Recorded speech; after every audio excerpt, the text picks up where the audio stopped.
Em nome do Pai, do Filho e do Espírito Santo. Amém. Louvado seja o nosso Senhor Jesus Cristo. Querido irmão e irmã, quinto domingo pascal. Aqui nós nos encontramos no Evangelho com um novo mandamento que o Senhor nos dá. Amai-vos. Amai-vos uns aos outros. Amai-vos como eu vos amei. O Senhor nos diz no Evangelho de São João, no capítulo 13, exatamente este verbo que é tão forte e importante para nós cristãos. Amai-vos uns aos outros, como eu vos amei, assim também vós deveis amar-vos. E isto é muito importante porque é assim, nos amando como o Senhor nos amou, que poderemos glorificar a Deus.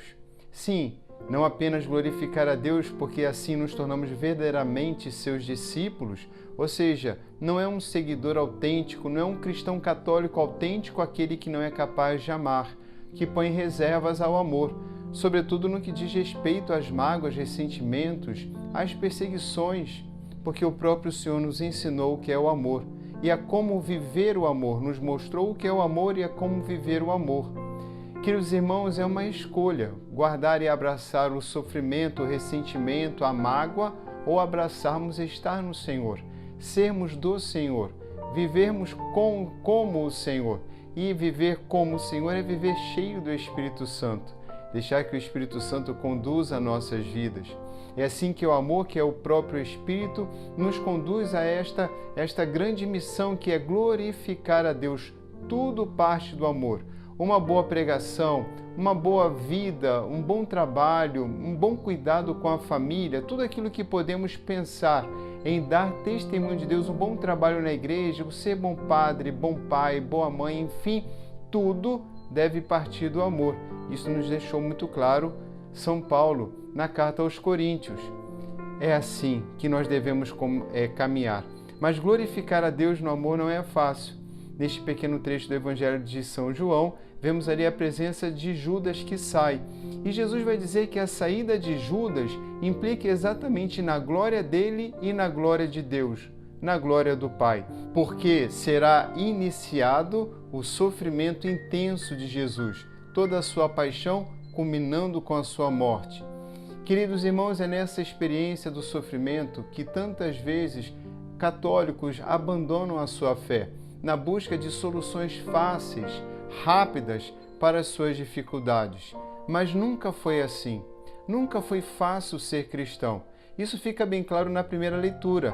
Na leitura dos Atos dos Apóstolos, no capítulo 14, Paulo e Barnabé, eles estão numa grande missão de evangelização como apóstolos e vão formando e animando os discípulos a manterem-se firmes, como nós encontramos exatamente neste capítulo 14. Eles os exortavam a permanecerem firmes na fé, firmes na adesão ao Senhor, firmes na prática do amor, firmes na vivência dos mandamentos, firmes no amor uns pelos outros. É aqui que São Paulo e São Barnabé vão dizer sobre os sofrimentos. Permanecer firme na fé é permanecer firme diante dos sofrimentos. Ele vai dizer, é preciso que passemos, inclusive os próprios apóstolos, como todos os discípulos, por muitos sofrimentos para entrar no reino de Deus. E então São Paulo constitui dentre os discípulos os presbíteros para ajudá-los, animá-los na fé, ajudá-los a permanecer firmes, animando-os na fé. E aqui nós temos esta realidade do reino de Deus. Nós amamos, nós nos amamos, nós suportamos os sofrimentos com amor, mas os sofrimentos não serão para sempre. O amor, sim, já dizia São Paulo, citado na carta aos Coríntios, quando fala sobre amor, sobre a caridade. O amor será para sempre, para sempre. Mas até lá, nós aqui enfrentamos essas dificuldades, os sofrimentos. Ora, o nosso objetivo não é viver para sofrer e não é apenas amar, mas amar em plenitude. Em plenitude, sim, este é o nosso chamado. Amar em plenitude. Por isso, São Paulo vai dizer que para entrar no reino de Deus, ou seja, permanecemos fiéis como discípulos e seguidores do Senhor, nos amando uns aos outros como Ele nos amou, nos leva realmente à casa do Pai.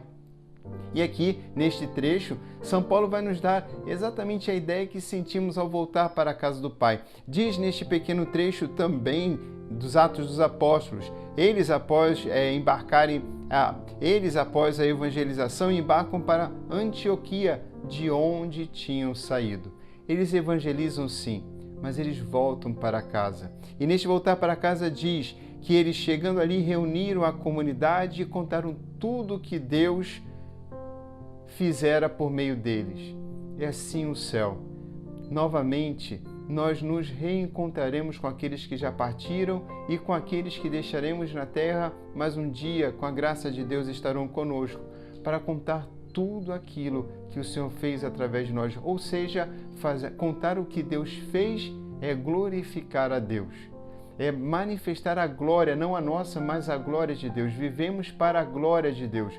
Esta ideia do retorno para casa, de onde tinham saído, o encontro com a comunidade, o dar glórias a Deus contando tudo que Deus fizera, é o que nos aparece na segunda leitura, quando se fala da cidade celeste. Sim, a cidade celeste, a cidade santa, nova Jerusalém, descendo do céu, de junto de Deus, que se tornará então essa Jerusalém que desce, essa nova terra, então a própria presença de Deus entre nós.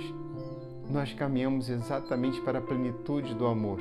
E na plenitude do amor, na casa do Pai, na Nova Jerusalém, não haverá mais choro, não haverá mais morte, não haverá mais sofrimento. Como diz Apocalipse, não haverá mais luto, choro, dor, porque passou tudo o que havia antes. É assim que aqueles que nos precederam nos aguardam e nós que aqui estamos evangelizamos para que mais e mais pessoas experimentem esse amor do Senhor ressuscitado e possam compreender que tudo na terra é passageiro, mesmo o sofrimento mais atroz como o Senhor Jesus passou, sendo Deus e homem e nos dizendo como devemos sofrer, também é passageiro. Tudo passará, toda lágrima será enxugada e haverá apenas o amor. Apenas a glória de Deus, apenas o amor. Cheios de esperança, continuemos a praticar este novo mandamento, certos de que Deus nos aguarda em sua casa. O Senhor esteja convosco, abençoe-vos o Deus Todo-Poderoso, Pai, Filho e Espírito Santo. Amém. Bendirei eternamente vosso santo nome, ó Senhor.